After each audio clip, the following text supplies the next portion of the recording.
Hello, hello. I'm your co host for today, Dr. Carrie Jones, and I am so excited to introduce my friend, Dr. Austin Perlmutter. He is a board certified internal medicine doctor, a New York Times bestselling author, a researcher, a published researcher. He is an international educator. He's also the executive director and head researcher at Big Bold Health.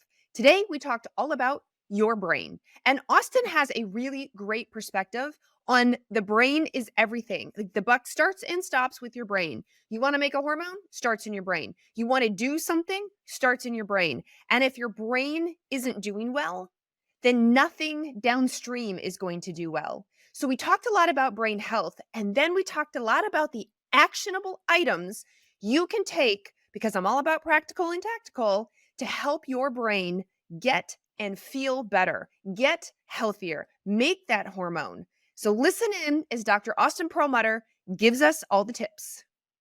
Dr. Austin Perlmutter, welcome to the Root Cause Medicine podcast. I am so excited to talk to you today about all things the brain. Dr. Carrie Jones, thank you for having me. I'm excited to do this. We've been looking forward to this conversation for a while, so thrilled to get into it. Well, you and I were at the PLMI conference, the Personalized Lifestyle Medicine Institute conference, where a lot of it was around immunity and the brain. And I wanted to have you on today because a large number of listeners are women who are in their 30s, 40s, 50s, and later decades in life, and they're struggling with brain things. Maybe in their younger years, they're struggling with ADHD, focus type of things, mood type of things, depression, anxiety. But then as they're getting older, they're recognizing the impact of hormone changes on just trying to remember what they were going to say, where they left their keys. And of course, everyone's big fear as we get older, dementia and Alzheimer's. And so I'm grateful to have you on because everyone's worried about heart disease and everyone's worried about breast cancer, but the brain is often overlooked. And do you notice that as well? I absolutely do. And I will come right out and say, I think brain health is the most important health because if you really think about it, sure, you don't want to have a heart attack. Certainly, you don't want to have cancer. But the reason you don't want those things to happen is because it negatively impacts your quality of life.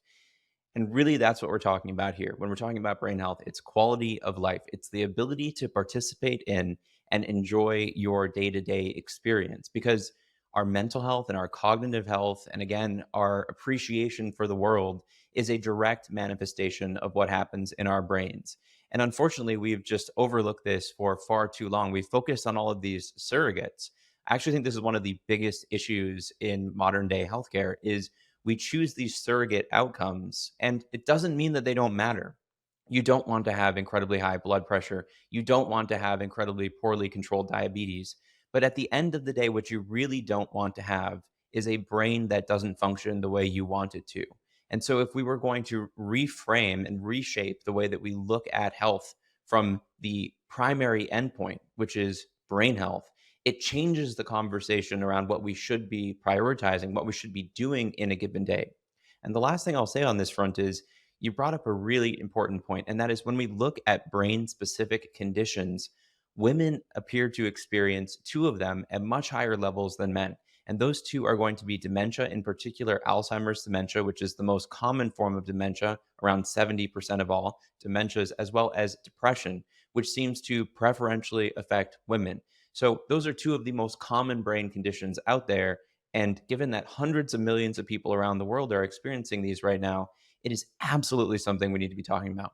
When we're talking about the brain, you mentioned, of course, dementia, Alzheimer's, even depression. What are other things people need to start looking out for to think, oh no, that's my brain. I need to worry about that.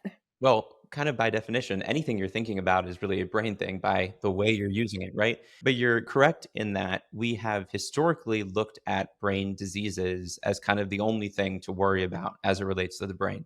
And so in the clinical setting, that would mean we start talking about the brain if somebody comes in and you're concerned they might have had a stroke, let's say, or that they're developing cognitive impairment. I'd say those are kind of the two big instances in which you say, hey, something might be physically going wrong in the brain. We might do imaging tests, a CT or an MRI, to say, is there evidence for a stroke or for Alzheimer's disease? But that is just the absolute tip of the iceberg because I think there's a kind of really popular misconception that mental health issues are somehow separate from brain issues, that the mind is separate from the brain. And that just doesn't make any sense. Our mental health conditions ranging from depression to anxiety to PTSD to neurodevelopmental disorders. These are all brain specific issues.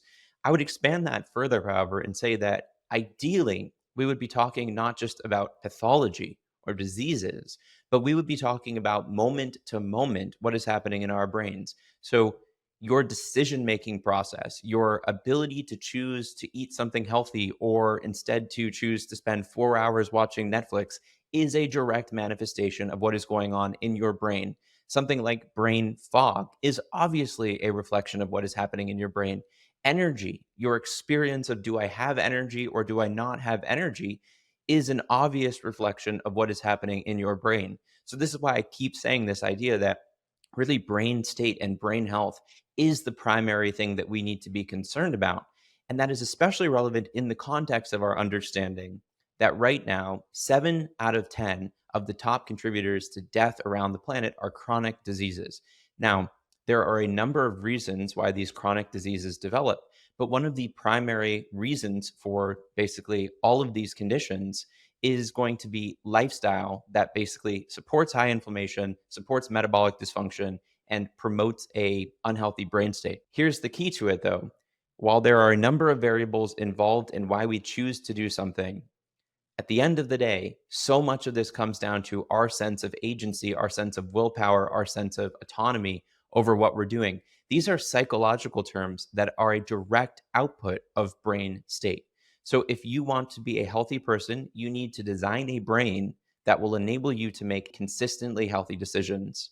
And in order to do that, you need to be thinking about what am I doing each day that is programming my brain for better choices, for better health, or that is taking away from my brain's healthy wiring and going to make it harder for me to feel good and to make good decisions. I absolutely love the way that you just broke that down. I don't think a lot of people realize, or maybe have not connected the dots, that even these everyday decisions, the everyday state of being, is a direct manifestation of the quality of health and the ecosystem in the brain. I mean, the whole body, but it all goes back to the brain, which I'm going to ask you about. I had a mentor a long time ago who talked about energy and said, do you have the energy to go for a walk? In the same regard, do you have the energy to read a book? If you don't have the energy to read a book, if you can't focus, if it makes you tired, if you can't write for long periods of times or driving where you have to focus for long periods of time, we have a brain issue. And that was a real aha for me. And I've heard you talk about that before, where it's not just major pathologic states, for example, dementia, to cycle back and think about the decisions we make for our brain. Because there are a lot of people walking around out there in a low, maybe a low level state, not making the best decisions, not feeling that great, not able to read or write or drive for long periods of time without becoming exhausted, not realizing very brain related. Yeah, I think that's absolutely right. I mean, it's so easy to say, I'm having pain in my knee. So you can point to the knee and say, obviously, there's a problem here in the joint. And so, what can I do to support the health of that joint? And then, if it gets really bad, maybe you just replace the joint, you put in a new knee. But as it relates to brain stuff, we just don't make the connection. It's, I'm not feeling very good today. Obviously, something's happening in my brain, or I'm feeling a little bit foggy. What's going on in my brain? We just attribute it to these other things, to what's happening in our environment.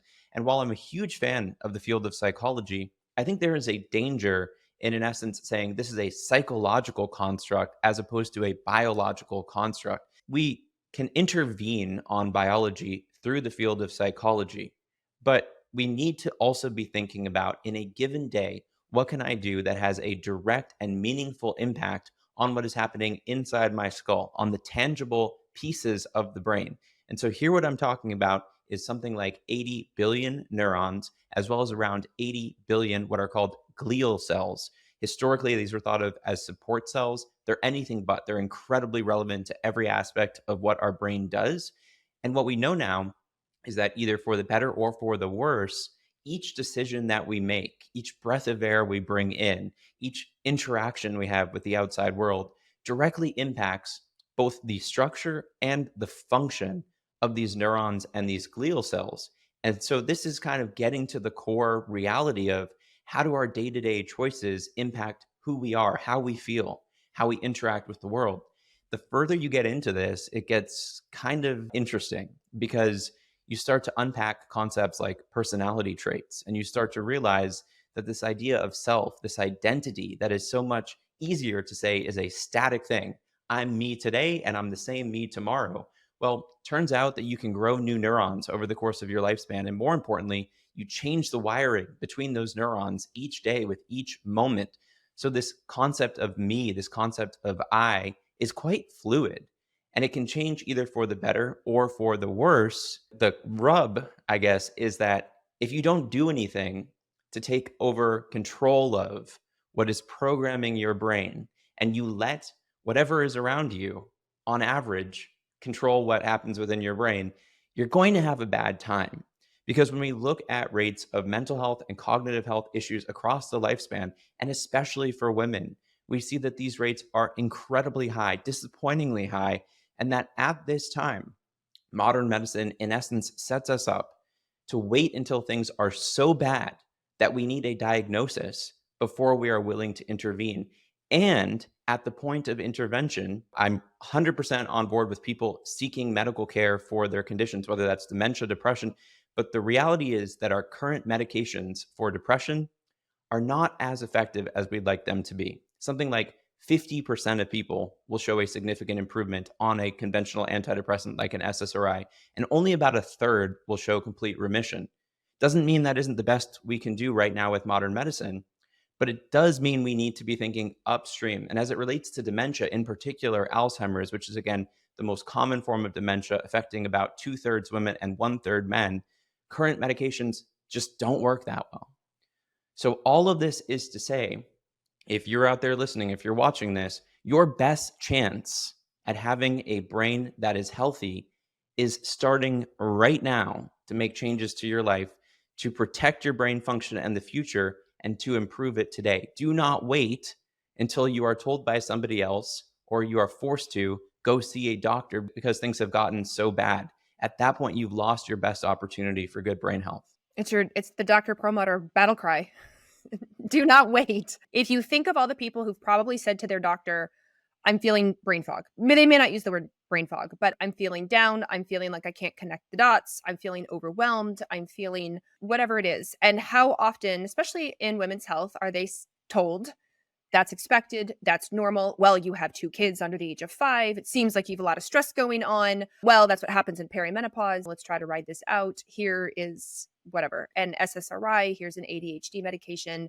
Instead of stepping back and recognizing, just as you said, which is what I want to get into next, that the brain at the helm of all of this so is impacted by everything around you. All the decisions you make, down to the food you eat, the exposures you have, your immune system's actions those days, your gut health. And I wish that was, and as I'm sure you do too, more explained. Like, we need to know this in middle school. Imagine if we learned this in middle school. Where would we be as adults? There's an expression that you probably have heard, and that I've heard people tell patients, which is it's all in your head, right? This idea that you're kind of making this up. Even if you feel that something is wrong, it's a feeling, it's not a real thing. The reality is, though, a feeling is a real thing. It is a expression of something within your biochemistry telling you something is up. And this idea of it's all in your head, yeah, it actually might be. And that's even more reason to pay attention to it. I just want to stress this point one more time because I think hopefully 20, 30 years from now, this will bear out as far as the conversations that we're having. When we look at disease in general, we've been focused on the point at which it becomes diagnosable. And many people, yourself included, are doing an amazing job of pulling back the curtain and saying, well, where can we look 10, 20, 30 years ahead of time at what might be going wrong then so we can prevent the development of disease and help people to feel healthy right now, not waiting until they have a problem. But as it relates to the brain, I think it is the most interesting part of this conversation because we sometimes are aware of this. We're definitely aware of it unconsciously. That's kind of a paradox. But if we were to sit down and think about it, we would be aware of this. And this is the idea that moment to moment, how we think and how we feel changes. So you might feel more angry because somebody cut you off in your car, but you may not be thinking about, well, what's happening in my brain neurochemistry prior to this, which makes it more likely for me to feel angry. It turns out It's because I skipped sleep last night. I didn't clear the metabolic waste in my brain. So I'm predisposed to anger. We start interacting with emotion at the point at which the emotion occurs rather than asking the question of, why am I more likely to experience this emotion at a given moment? Similarly, as it relates to cognition, we might sit down and take a test and say, wow, I'm really struggling today. Or we might think, I'm very sleepy at work. I need this extra coffee. And maybe we go one step and say, well, I'm sleepy at work because I didn't get enough sleep last night.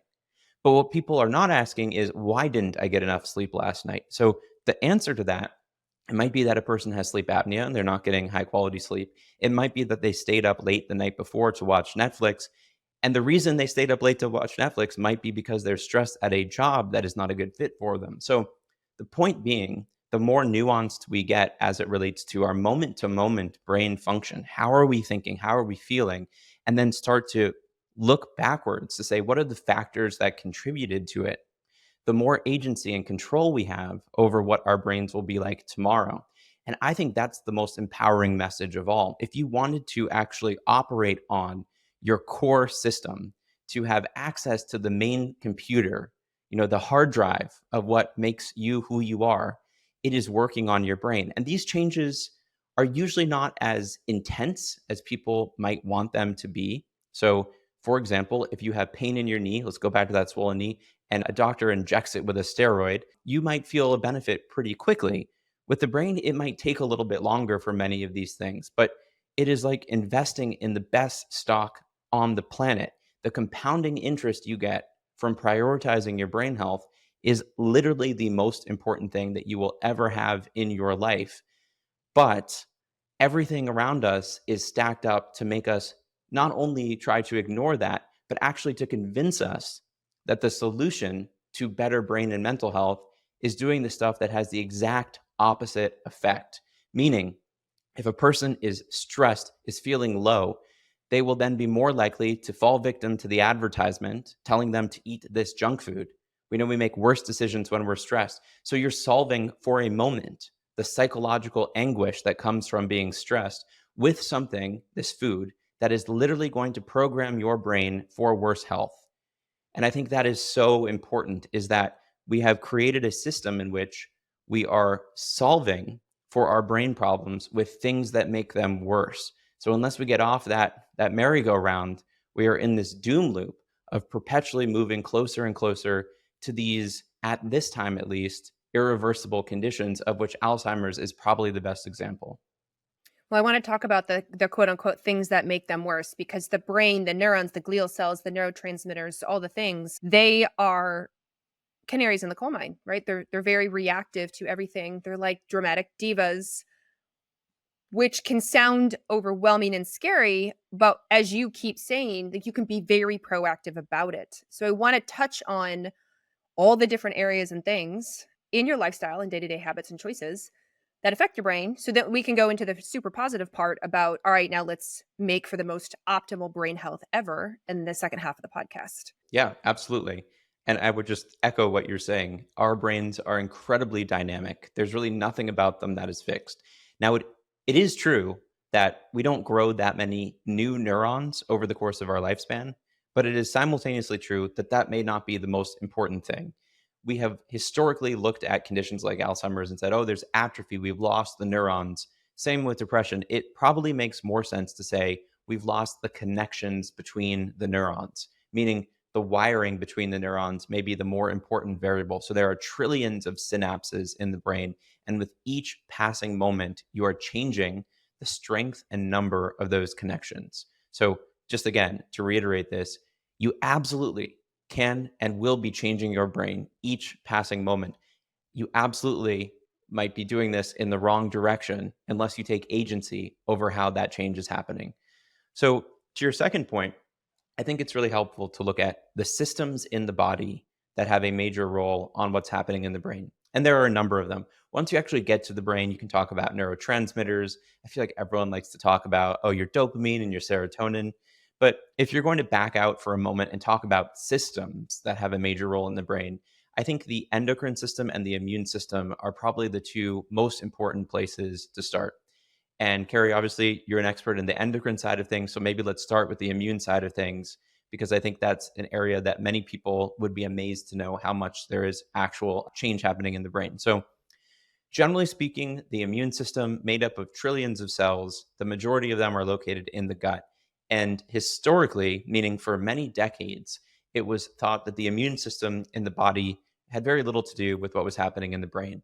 And even though they had identified cells in the brain that they didn't know exactly what they did, it wasn't until pretty recently that these were known to be immune cells.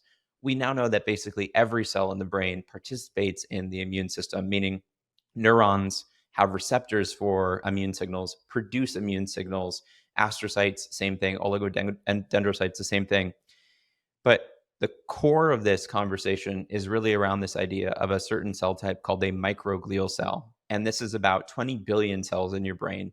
And these are immune cells that live in your brain and they are tasked with listening. They have this incredible study where they basically showed that these microglial cells send out these little arms and they're just constantly sensing basically every part of the brain, listening not just for danger, but for opportunities. And I think that's so important. So they're not quiet, they're not really resting, they're actually sensing. When a microglial cell picks up a signal, it physically and functionally transforms. So it can turn into kind of a Hulk where it becomes incredibly dangerous, starts ripping up potential problems, but also maybe necessary, or it can become more of a nurturing subtype that actually decreases inflammation in the brain and promotes more neuroplasticity. But the bottom line is that your brain has its own immune system and that this immune system is absolutely vital to how your brain functions. Now, the other part of this puzzle that has kind of been a big point of contention for various researchers for some time is this question of what happens in the body as it relates to what happens in the brain. And so, again, the brain and the body, not separate. The brain and the mind, not separate. What happens in the body does influence the brain. But the specifics of this are really the important part. The brain is more or less surrounded by this barrier. We call this the blood brain barrier. And it's a boundary in between our systemic circulation or our bloodstream and the inside of the brain. And this was one of the reasons people thought, well, what happens in the body doesn't impact the brain because many molecules, most molecules can't go through this. We now know, however, that this barrier itself can have receptors to pick up data and translate it into what's happening within the brain. We also know that there are parts of this blood brain barrier that are more permeable. We call these the circumventricular organs. These are areas of the brain that both taste what is happening in the bloodstream and also are able to produce things that go into the bloodstream. So it's leakier there. Beyond this, we know that in the context of inflammation, it seems that the blood brain barrier can actually become more permeable, more leaky.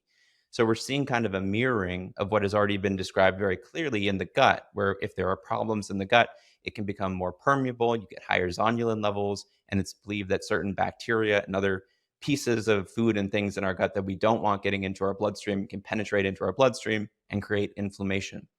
So these are some of the areas where things can, I guess, go wrong, which is a leaky blood brain barrier. We also know, though, just to kind of close the loop, beyond what happens in our bloodstream, beyond these changes in the blood brain barrier, that there are signals that can travel from the gut to the brain by way of the vagus nerve, and that this may help to program the brain's immune state. So, all of this is to say that our immune system is actually incredibly involved in our moment to moment brain state. And we can go into this if you like, but as it relates to problems in the brain, there are so many brain diseases and states that are now shown to be related to neuroinflammation, meaning inflammation in the joint might be painful, but inflammation in the brain might mean depression, might mean dementia, might mean ADHD. So this gets us to the point of saying, well, this is actually far more important when inflammation is impacting the brain than really any other part of our body. Translating it over, yes, inflammation in your heart, higher risk of heart attack, you don't want that.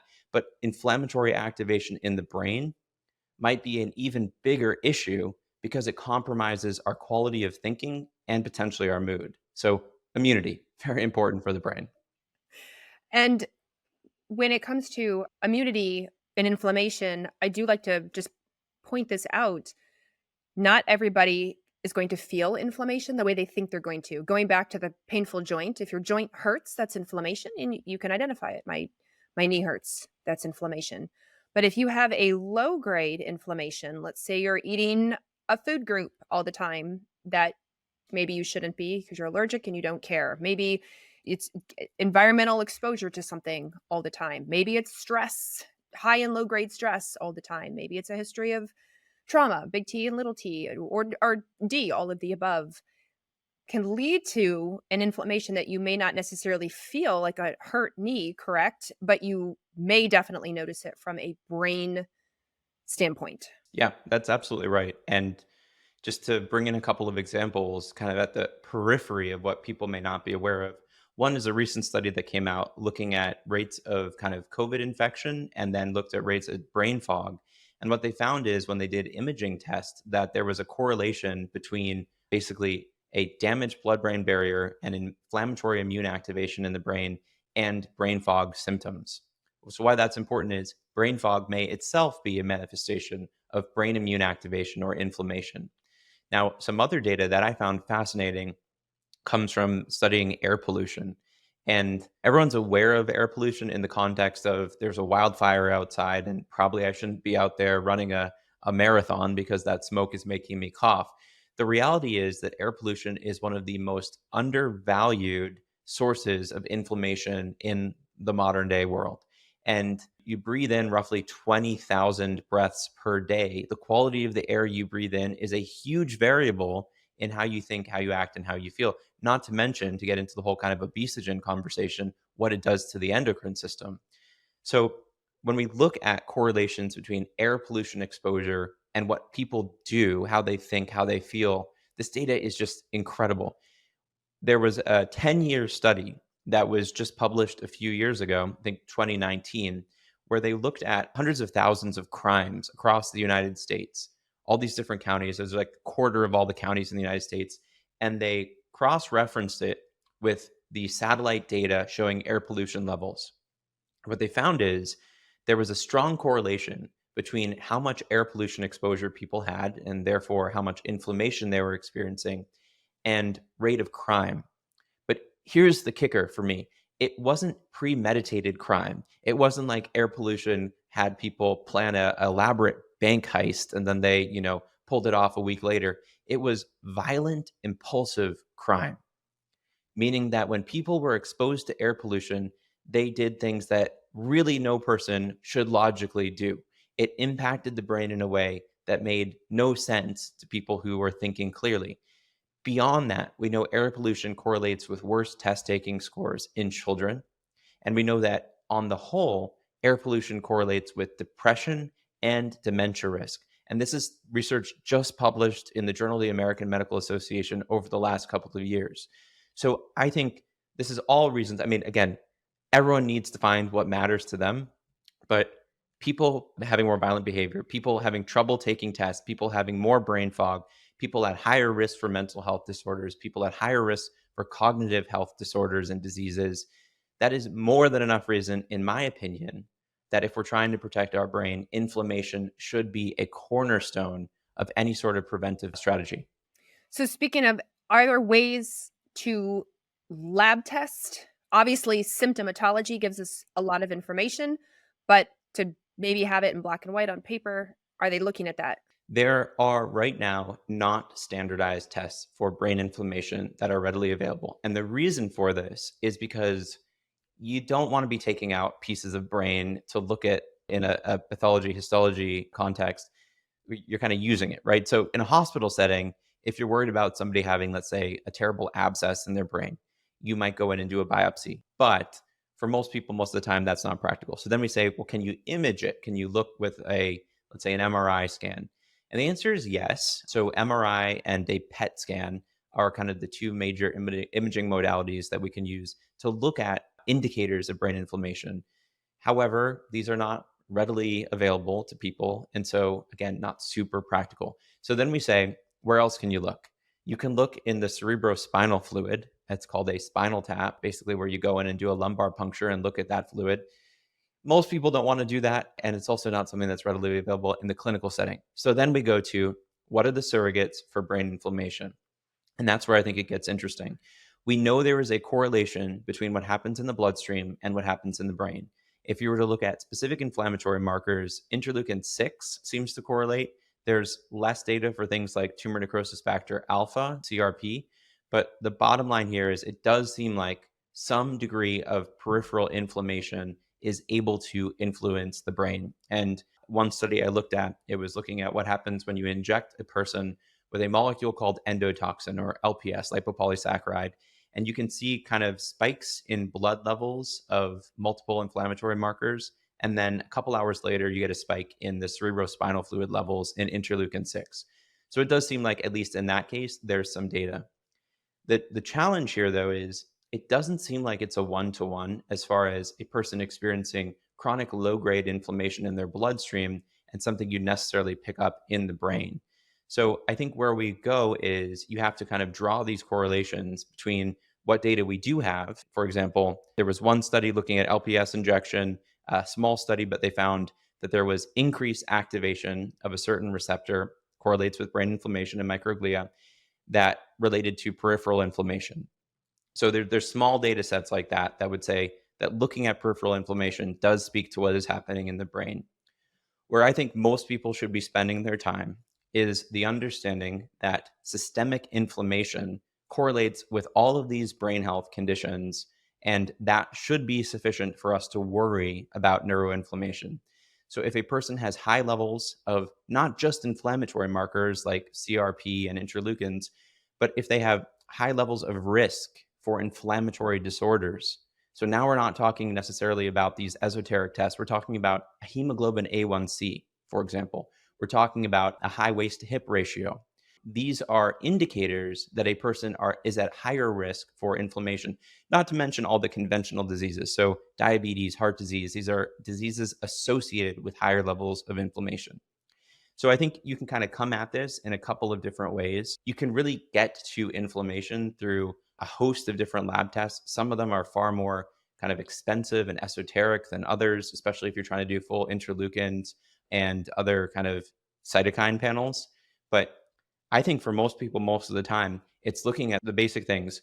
BMI is not a great indicator, but it does correlate with inflammation. A1C variable as far as whether that's the most helpful test. Fasting insulin is great if you can get it, but A1C does correlate with inflammation. And both of these tests correlate with neurodegenerative diseases that are also linked to inflammation. So we know people, for example, who have an A1C that is over 10, which is poorly controlled diabetes, are at a dramatically higher risk for developing dementia. We know that people who have higher BMI, again, not a great metric, but it does tell us something, are at a higher risk for developing dementia, and they both tend to have higher inflammatory markers. So that's where we stand right now. I think there are some new tests that are coming out that will make this far more interesting, but we're not taking samples for most people from the brain or even from the spinal fluid to be able to determine whether the person is in a neuroinflamed state. And therefore, we have to kind of rely on some of these correlation data, as I mentioned, looking at small data sets, but also saying if you have inflammation in the body, it is likely impacting your brain, increasing inflammation in the brain. So, focusing on what you can see and what you can intervene on is the best bet. So I have two questions around that. One is around the marker that's common in like organic acid testing, which is quinolinate or quinolinic acid. But then my second question, I just want to make sure I don't forget it, is I'm about practical and tactical, and not everything fits in everybody's budget, of course, so they're able to. So I love the explanation. I'm so glad I asked around the interleukins and TNF and et cetera. But oftentimes what I would find is, patients would say, okay, where did it come from? Why is my CRP high? Where did it come from? Well, unfortunately, it's not geotagged. Like it doesn't tell me where in the body. And so then it just goes back to what you just said, which is, and we're going to get into what are the foundational things we can do, or what are the markers we can evaluate, such as hemoglobin A1C, that we can be very proactive about. But I want to make sure I asked you about quinolinic acid or quinolinate, just because it is popular. Yeah, it's a really interesting kind of part of this pathway. So to speak specifically to this, there is a metabolic pathway called the kynurenine pathway, depending on what part you come in on. But in essence, the idea is it is a tryptophan breakdown pathway. And in the process of tryptophan being converted into serotonin, you can shunt it down one of two directions. One of those directions takes you down this kynurenine pathway. And if you get into that pathway, there are a bunch of branch points. So you can create certain acids that may be neuroprotective, and you can create certain acids that may actually be neurotoxic. So quinolinic acid is believed to be one of the neurotoxic variants. Kynurenic acid, on the other hand, might be beneficial. This has actually been suggested. So I guess the first thing I would say is it's different to talk about what is happening peripherally versus in the brain, right? So what's happening in an individual neuron as it relates to whether you're creating higher levels of quinolinic acid. And we also know that these molecules have multiple functions. So it's not just that it is neurotoxic, right? It has other effects depending on other tissues in the liver, for example, versus in the brain. What does seem to be the case, though, here is there are a number of studies that have looked at these metabolites, both in circulation and CSF, that make correlations with conditions like depression. From what I can tell so far, those results have not been reliable enough to say that there is a kind of set of metabolites that we should be testing for, because I've seen kind of both sides of that spectrum as far as sometimes it goes up, sometimes it goes down. And I think to that end, it's probably more of a question of localized function, meaning peripheral levels may tell you something, but we know that the kind of key enzyme steps that determine whether the tryptophan gets converted towards serotonin or towards this kynurenic acid or kynurenic pathway may be influenced by inflammation themselves and by stress. So, kind of what you have here, yes, is a surrogate for if inflammation is higher, then you would expect that you're shunting more towards that side of the pathway as opposed to serotonin. So, there is a correlation there, but I have not seen anything that says that should be the marker that we're consistently testing for as a reflection of whether a person is inflamed.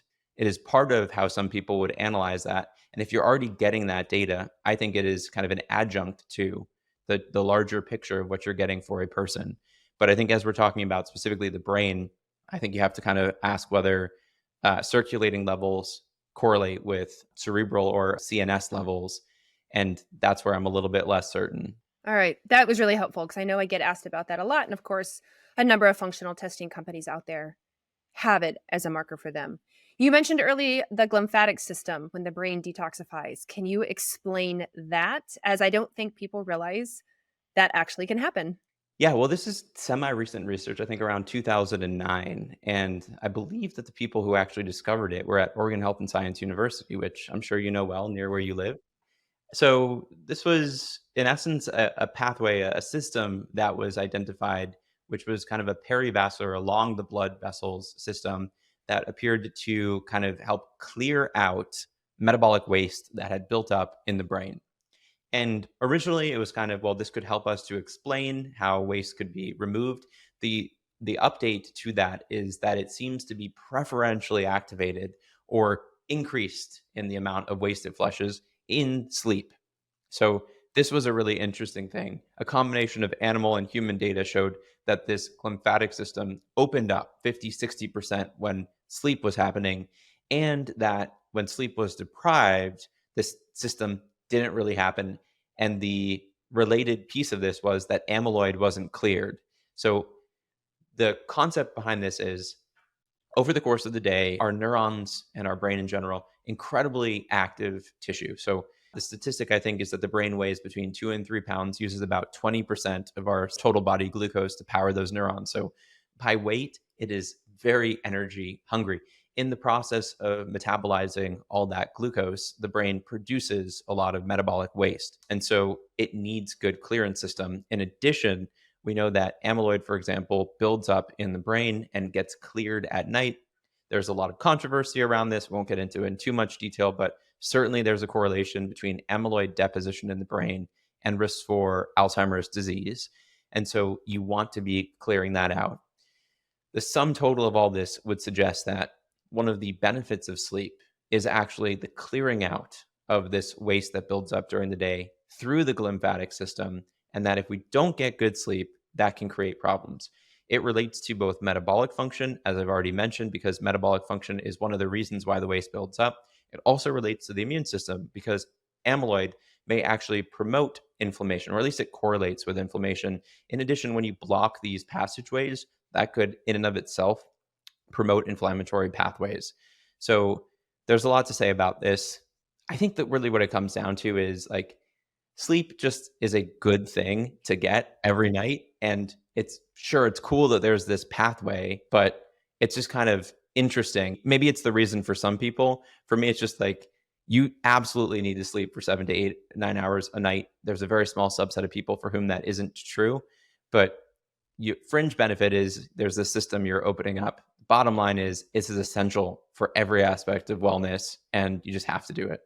Well, speaking of sleep, and those who are not sleeping are generally the perimenopausal and menopausal women.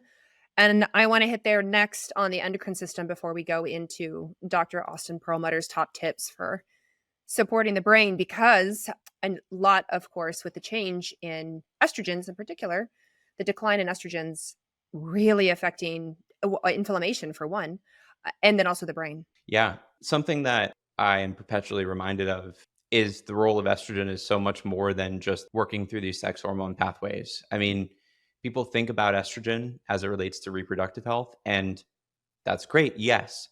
And estrogen has this effect on the brain where it might help to prevent Alzheimer's and depression.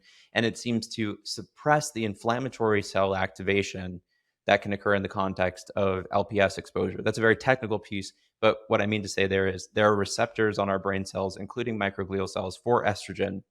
And when they are in contact with these molecules, it can actually calm down inflammation. So I had the opportunity to speak recently with Dr. Lisa Mosconi. I think she's one of the world's experts on this topic. She has a new book coming out. It's wonderful. The idea, though, is that changes in really across the board hormone function, but especially estrogen, correlates with higher risk for depression and dementia in women.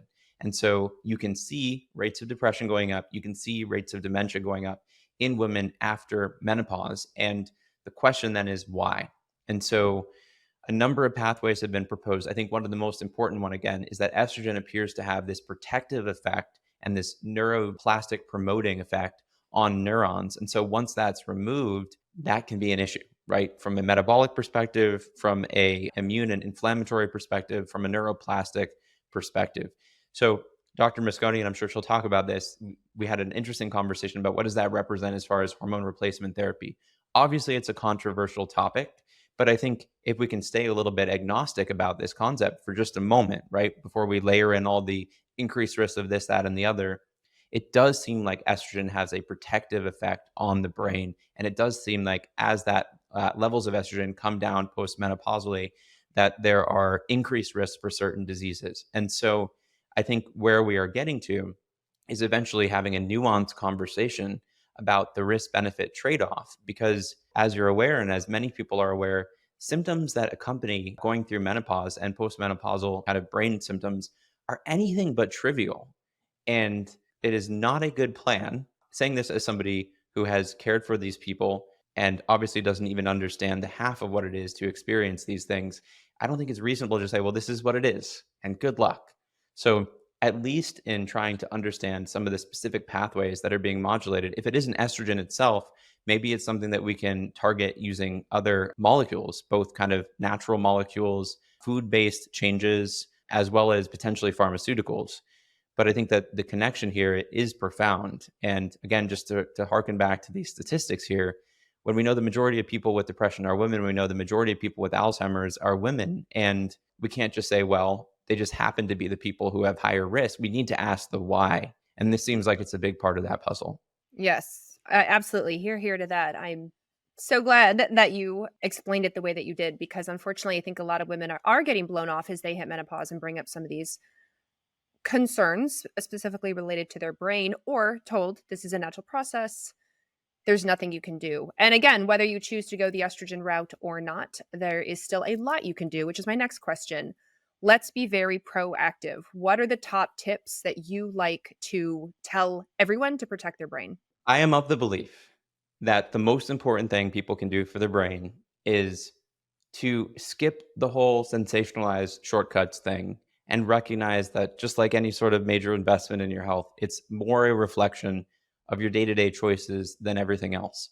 And I'm a fan of certain supplements, I'm a fan of certain pharmaceuticals, but the reality of it is the most important thing you can do is do the basics well. And I would love to be proven wrong by the science. I would love it if a drug or a supplement came out and we could say, this is the miracle pill. If you take this, your brain is going to be protected, come what may. Brain health is largely driven by the quality of our decisions that we make each day. And to that end, anything you can do to improve the quality of your decisions each day is an intervention for brain health. Now, with that out of the way, which I guess is kind of a blanket statement, let's be tactical here for a second. The most important thing you can do to improve your brain health in a short amount of time is to enhance the quality of your sleep tonight. And we all know this intuitively. How does it feel to skip a night of sleep? But people don't put it into practice. If you want to feel better, if you want to think better, if you want to make healthier decisions, the most important thing that you can do is give yourself a 7 to 9 hour quality sleep window tonight. And that means don't bring your phone into the bedroom where you're going to be tempted to check your Instagram or whatever while you're in bed. Don't watch TV in the bedroom where you're going to be consuming news that is going to rev up your stress pathways and make it hard for you to fall asleep. If you can, don't have bright light in the bedroom, keep the temperature cooler. Don't drink coffee after noon because for most people, you're not going to be able to metabolize it well enough to have it cleared from your system. Some people can get away with 2 or maybe 3 p.m., but if you're struggling with sleep, I would start with noon. The other thing I would say, which is a huge variable that people don't keep in mind, alcohol consumption before bed dramatically decreases the quality of deep sleep that you get. So, as much as it is fun to have a nightcap or to go out with friends and finish that bottle of wine at 10 p.m., that is absolutely going to damage the quality of your sleep. And here's a study that I heard the other day, Carrie, which I think you'll appreciate. We've had these debates over how much alcohol is actually good or bad for us, and it is ongoing. And I'll say the data is a little convoluted. But one thing I would say is, as a metric of where things can be a problem, when researchers looked at the correlation between feeling hungover and inflammation, they found that the degree to which you feel hungover is directly related to levels of inflammatory markers in your bloodstream: CRP, tumor necrosis factor alpha, interleukin 6. So if you are feeling hungover, that is a signal that you overdid it. Not only did you ruin your sleep the night before, but you are also increasing levels of inflammation in your blood and probably in your brain. So I think that is a nice kind of upper bound to say if you're hungover, that is absolutely too far as it relates to supporting good brain health. So all of this is to say, prioritizing sleep is the first thing that I would do if your goal is to enhance your brain function today. Now, another thing that I would like to bring up, which I think is an easy hack, all of the things that I try to bring up for people, it's always this risk benefit ratio.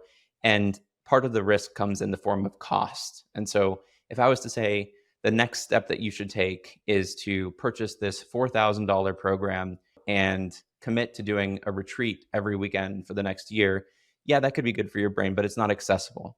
So what I will say is nature exposure has been correlated with better mood, with better cognition, and with immediate benefits to stress.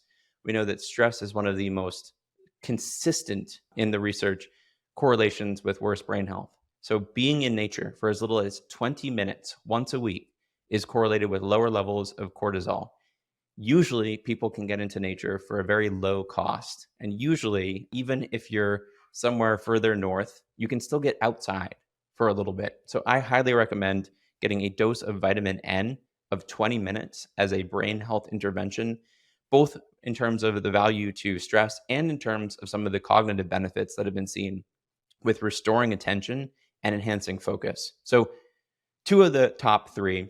The third one I'd say, which is a very immediate benefit, is exercise. And we didn't get into this in too much detail. Everyone talks about exercise for heart health. That's great. I want to talk about it for brain health. People who exercise are at 40 to 50% reduced risk of developing dementia. And that's data showing that people just walking for around 10,000 steps a day.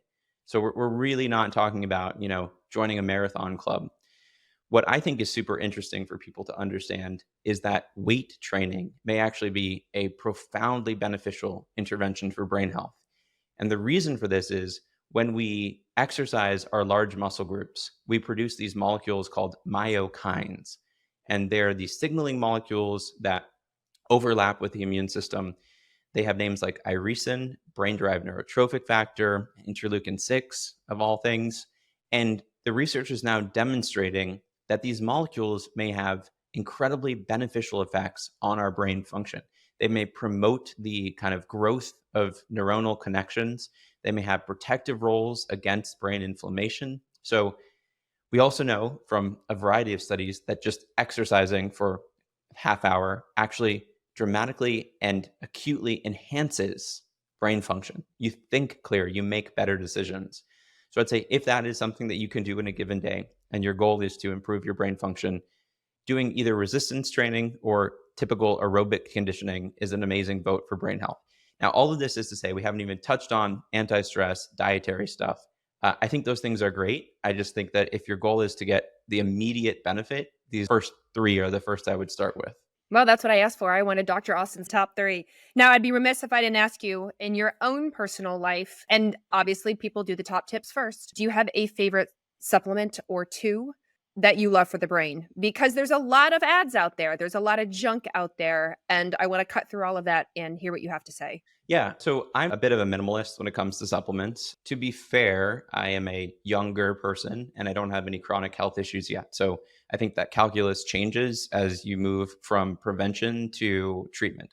What I would say as it relates to brain health is kind of the core to it is I take a vitamin D. Well, I take basically a multivitamin with bioavailable B. B vitamins seem like they're pretty important for brain health. So I do the multivitamin thing to kind of cover my bases there. Omega 3s, I'd say, are the cornerstone of this. It's probably the best studied macronutrient for sure as it relates to brain health. So, specifically, we're talking about EPA and DHA to a lesser extent, but we're learning now DPA.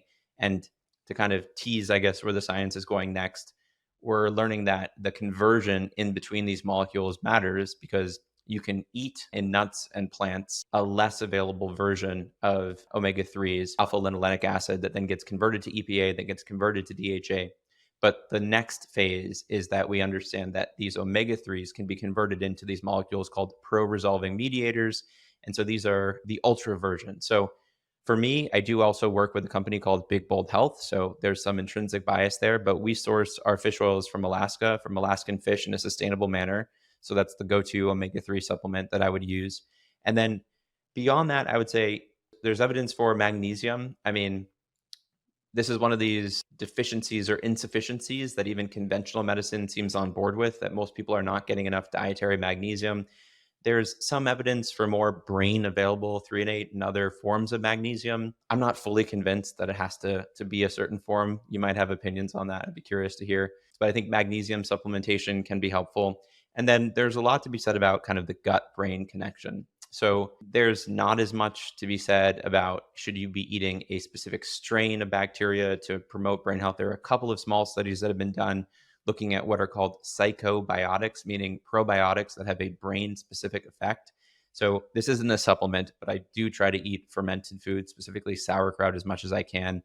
And if and when I have to take antibiotics, I do try to repopulate with a multi-strain, high intensity probiotic, of which, I mean, I could give some brands, but I think the core to it is, has it been clinically studied? Is there a human based outcome? And that's where I'd start from. I love it. And going back to the magnesium, I agree with you. I also 3 and 8 have heard it's allegedly crosses the blood-brain barrier better. But if somebody says to me, I take magnesium glycinate every night, I'm consistent, it helps me sleep, I say, just stay on it. Keep taking it. That's fine. Makes sense to me as well. Well, Dr. Austin Perlmutter, thank you so much for being on the Root Cause Medicine podcast. Where can everyone find you, learn from you, read from you, because you have a book, all the things? I really appreciate that, Carrie. So I have a website, which I built myself. So proud. Not really, but I do have a website. It's austinperlmutter.com. And I have a brain health newsletter. I think there's about 120,000 people who subscribe to that. So if that's of interest to you, I'm on it. there you go. And that's the most valuable person of all. And then if you're interested in the work we're doing at Big Bold Health, it's bigboldhealth.com. We're actually running a study looking at, this is complicated, but food is medicine through the lens of how do specific polyphenols influence epigenetics, which we don't have to get into all of that, but we're trying to uncover what are the pathways by which food actually influences health beyond just antioxidants. And so we're looking at the epigenetic mechanism, meaning how food changes the way our DNA is used. Which is wildly important considering the poor quality of food that a lot of people are exposed to. coupled with amount of chronic disease. And I will also, as I'll just say it again, I am on his brain newsletter and it's amazing wealth of information. So I highly recommend it. Whether you are a colleague practitioner or just a well-educated consumer, I suggest you sign up. You're going to learn a lot. So thank you again for coming on the podcast today. This was absolutely fantastic. And I know everybody learned a lot. And I'm so glad to reprioritize the brain first and foremost, as much as the heart is important and preventing cancer is important. We want health span with that brain. So thank you. Thanks, Gary. Welcome to Rupa Health, the best place to order, manage, and track results from over 30 different lab companies in one single place for free. It's going to take you under 2 minutes to sign up, and you can order any functional medicine lab for your client in under 30 seconds. Let me show you how it's done. So here's our beautiful interface. I'm typing in the name of my client, selecting the lab that I want to order for them, and hitting send. From there, Rupa and their amazing team handle the rest. They email the client, collect payment, and even offer an interest-free 3-month payment plan. We've also built the world's largest library of information about chronic health conditions, the lab tests that can help you find the root cause, and the evidence-based interventions that you can use to help people heal from them. It's called the Rupa Health Magazine.